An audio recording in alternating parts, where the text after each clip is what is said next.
नमस्कार दोस्तों, मैं हूं रोहित राजपुरोहित और आप देख रहे हैं आपका चैनल ज्ञानी अड्डा। दोस्तों, आगे बढ़ने से पहले मैं आपको बताना चाहूंगा, जो भी मेरे इस चैनल में नए हैं वो इस मेरे चैनल ज्ञानी अड्डा को सब्सक्राइब जरूर कीजिए और इस बेल आइकन को भी दबा दीजिए ताकि आप कोई भी नया वीडियो मिस ना करें। तो दोस्तों, बिना किसी देरी के साथ शुरू करते हैं आज का हमारा ज्ञानी अड्डा का बिन मांगा ज्ञान का एपिसोड नंबर 2 का, कि क्या 3 मई के बाद ये लॉकडाउन खत्म होगा या आगे बढ़ेगा। आप सबकी अलग अलग राय है, पर सरकार फैक्ट्स पे डिसीजन लेती है और यही हमारे देश के लिए जरूरी है। पीएम नरेंद्र मोदी ऐसा ही करेंगे।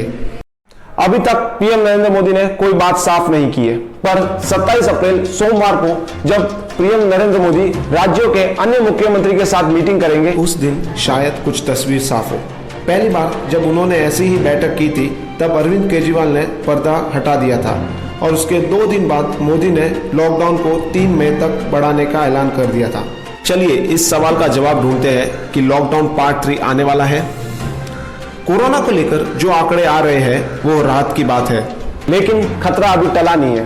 एक बात आप अपने मन में बैठा लीजिए, कोरोना के खिलाफ लड़ाई लंबी चलेगी। इसके लिए हमें तैयार रहना चाहिए। छोटी सी चूक से सब गड़बड़ हो सकती है।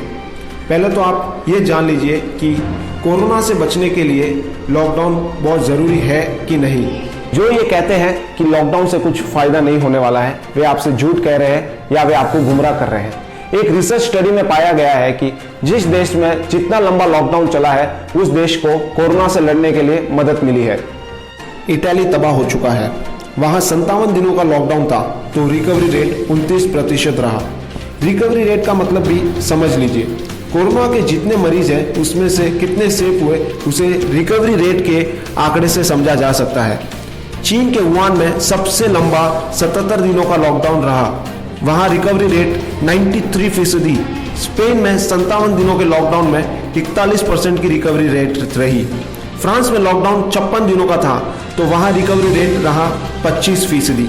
जबकि यहाँ भारत में 40 दिनों के लॉकडाउन के बाद हमारे भारत का रिकवरी रेट 20% है। जब 24 तारीख की आधी रात से भारत में लॉकडाउन लगा रहा तब कोरोना के 500 केस थे और 10 जनों की मौत हो चुकी थी।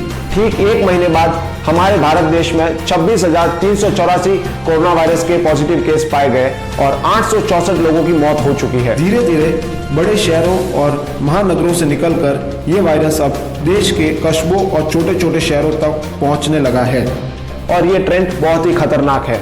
लोगों को थोड़ी सी छूट मिलती है कि वे मार्केट चले जाते हैं, मंडी में मेला लगने लगता है। ऐसे में लॉकडाउन का खुला खेल तो फरोखाबादी वाला मामला हो जाएगा। केंद्र सरकार की एक रिपोर्ट के मुताबिक हमारे देश में महाराष्ट्र में सबसे अधिक केस पाए गए हैं। महाराष्ट्र में 7,884 केस है और उसके बाद आता है हमारा गुजरात, जो पिछले ही हफ्ते बहुत से नए केस पाए गए थे। तीसरे नंबर पर दिल्ली और चौथे नंबर पर राजस्थान। मध्य प्रदेश का भोपाल और इंदौर किसी से छुपा हुआ नहीं है। यूपी के आगरा का भी बहुत बुरा हाल है। देश भर में जितने भी हॉटस्पॉट बने हैं वहां तो कम से कम लॉकडाउन नहीं खुलने वाला है। अभी से आप लिख कर रख लीजिए। बार बार ये कहा जा रहा है कि भारत में टेस्ट की स्पीड बहुत कम है, इसलिए हमारे भारत में नए केस बढ़ने की रेट दूसरे देशों के मुताबिक बहुत कम है, पर केंद्र सरकार इसे नहीं मानता। ईस्ट और कोरोना वायरस का क्या सीधा संबंध है, इसे समझिए तमिलनाडु और मध्य प्रदेश के आंकड़ों से। दोस्तों, मध्य प्रदेश और तमिलनाडु में लगभग 2000 और 1800 केस है। मध्य प्रदेश में 10 लाख पर 350 सैंपल जांच की जा रही है और उसी बीच तमिलनाडु में सीधा डबल 10 लाख पर 700 लोगों की जांच हो रही है। फिर भी एमपी में जांच कम होने के बाद भी केस अधिक है। ये भी कहा जा रहा है कि हमारे भारत देश में यह केस की रफ्तार 10 दिन में डबल होने जा रही है, पर यह लगभग 4 दिनों में हो जाना चाहिए। अब कुछ ऐसे भी बातें सामने आ रही है कि चीन के कुछ शहरों में कोरोना वायरस ने वापसी कर ली है। इसलिए ये बहुत जरूरी है कि हमें लॉकडाउन को जारी रखना पड़ेगा। पीएम मोदी ने कुछ ऐसे संकेत भी दे रहे हैं। मेरी राय आपको कैसी लगी? अगर अच्छी लगी है तो इसे लाइक कीजिए, शेयर कीजिए और सब्सक्राइब करना ना भूलें। आप हमसे कोई भी सवाल पूछ सकते हैं नीचे कमेंट बॉक्स में। धन्यवाद दोस्तों।